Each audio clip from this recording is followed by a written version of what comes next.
So I was born in Gambia in 1979, in Yundum. When I was 3, I moved to Cameroon in Central Africa, lived there for some time, and then moved to Ghana, and then moved to Togo, which is next door to Ghana, and then moved to Tanzania, and then finally I wound up in the UK. So I came to the UK when I was about 18.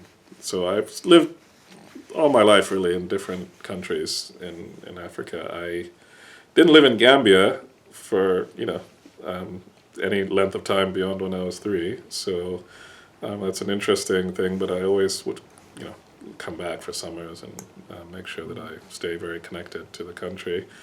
But I've had quite a general African upbringing. I've lived in. Why and how? Just the nature of my dad's job. He was a crop scientist, so a pest control scientist. So he would move around to, depending on where they would post him to do that work.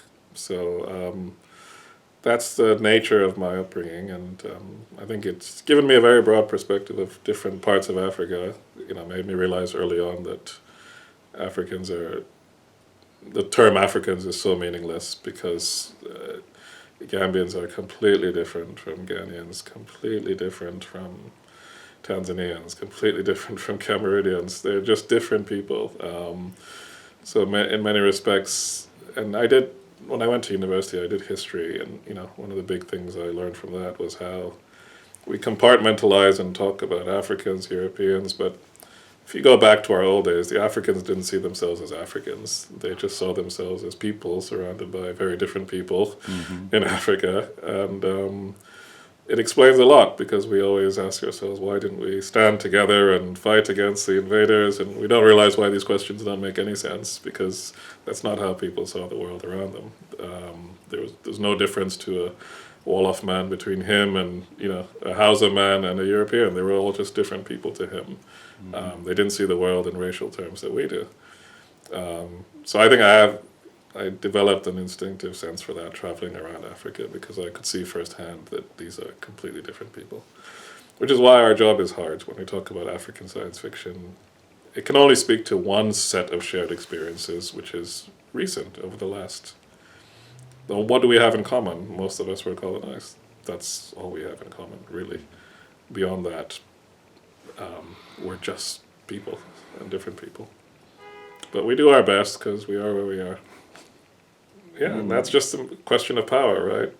You've been able to be powerful enough in Europe that we can say, hey, Swiss, and we speak of a Swiss culture that's specific because it's been important enough in the modern world that we've learned about it.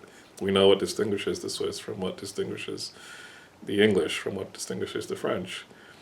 No one knows what distinguishes the Yoruba from the Hausa from the Wolof because we've not been relevant to the modern world in enough of a way that people have felt the need to know the difference. So being relevant, and I spoke to a man once who told me that, Africans are worried about being discriminated against. They don't understand the real problem is becoming irrelevant in the world.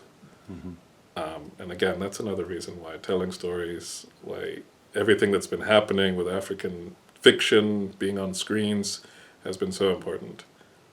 Irrelevance is the graveyard, where you just don't matter, and we never want that future.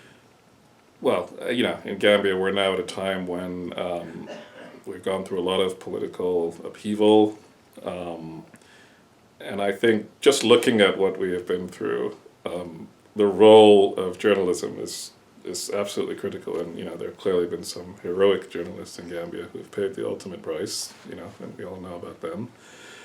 But fiction itself is actually just, I think, one of the most powerful ways in which we can explore what's been happening in our society and in our country.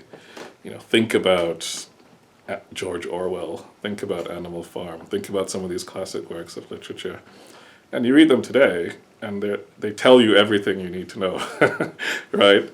So we should produce stories like that of our own so that our future, Gambians can read them and see that, yeah, these guys get it. They understood. They found ways to explain human behavior and social behavior through fiction. It's just another way of communicating an idea. And I think we need ideas in Gambia, right? And fiction is going to be a way to communicate those ideas from generation to generation, because they're very powerful. People read them and they really sink in. So what do we want the Gambian in 50 years to be like? What do we want them to understand? Write those in stories, write it in fiction. And they'll read it and they will get it.